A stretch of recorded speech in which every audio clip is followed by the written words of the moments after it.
선출 권력은 자기를 뽑은 사람들의 목소리를 듣는 척이라도 합니다. 근데 윤 대통령은 완전히 무시합니다.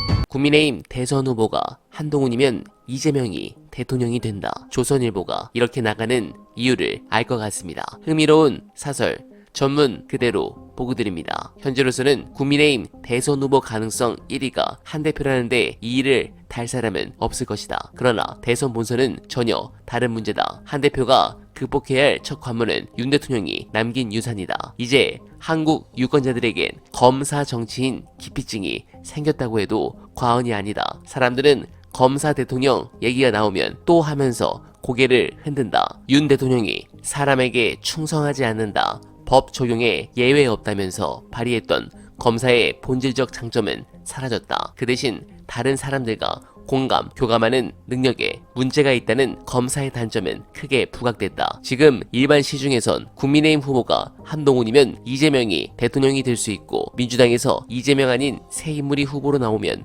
국민의힘에서 누가 나와도 안 될 것이라는 얘기가 돌고 있다. 거칠지만 무언가 본질을 꿰뚫는 듯한 느낌을 준다. 한동훈은 바로 이 지점에서 출발해야 한다. 네, 웃기는 소리입니다. 김두관이 나와도 대선 먹겠습니까? 김동연이 나와서 답이 나오겠습니까? 저들이 이러는 이유는 간단합니다. 조선일보는 오세훈, 이준석 조합으로 대선을 가야 한다는 생각이고 중앙일보는 관망, 동아일보는 한동훈을 밀고 있습니다. 과연 그들의 뜻대로 되겠습니까? 관련해 광고 상품들 구경하시면서 중요한 영상 보시고 이어가 보겠습니다. 누구나 다 알고 있었어요. 탄핵할 거라는 걸. 그리고 탄핵이 되면 아무런 결정도 못 하거든요. 그러니까 딱 이거 하나 하러 온 거예요. 하나 하러. 박문진 이사를 바꾸면 사장을 바꾸겠죠. 사장을 바꾸면 방송을 KBS처럼 바꾸겠죠. 그거 하려고 온 겁니다. 딱 하나. 그런데 딱 그거 하나 하려고 그 자리에 갈 사람이 없었단 말이죠. 이분은 근데 왜 왔을까요? 아무것도 못 할 텐데 이제 이거 하고 나서 굉장히 이상하지 않아요? 저도 그게 이상해서 곰곰이 생각해봤는데 그 다음에 선거에 나올 것 같아요. 그리고 그런 사람을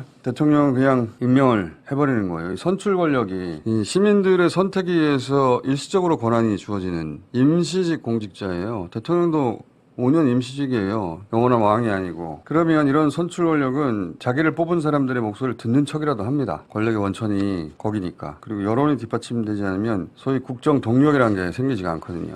근데 윤 대통령은 완전히 무시합니다. 여론 수치가 어떻게 나오든 그냥 해요. 네, 공감합니다. 사실 지난 대선에서 민주당이 정권을 교체당한 이유 별거 없습니다. 지난 대선 때는 기득권과 이직들이 정말 절박했기 때문입니다. 그래서 그들은 무슨 짓이든지 다 할 각오가 되어 있었죠. 반대로 이번 총선을 민주당이 승리한 것은 그들이 그만큼 절박하지 않았기 때문입니다. 그래서 내분으로 스스로 승리를 거둬찼죠. 차기 대선에서 저들이 느낄 절박감은 얼마나 커질까요? 저들은 워낙 이번 정권에서 저지른 것이 너무 많은 만큼 정권을 내어주면 나중에 어떻게 될지 잘 알고 있겠죠. 그래서 저는 쉽지 않다고 봅니다. 다만 윤석열이 너무 엉망으로 해서 민심은 점점 이재명 전 대표로 쏠리고 있습니다. 오늘 나온 미디어 토마토 조사에서도 압도적 격차로 앞서고 있으며 특히 수도권인 서울과 경인 지역 또한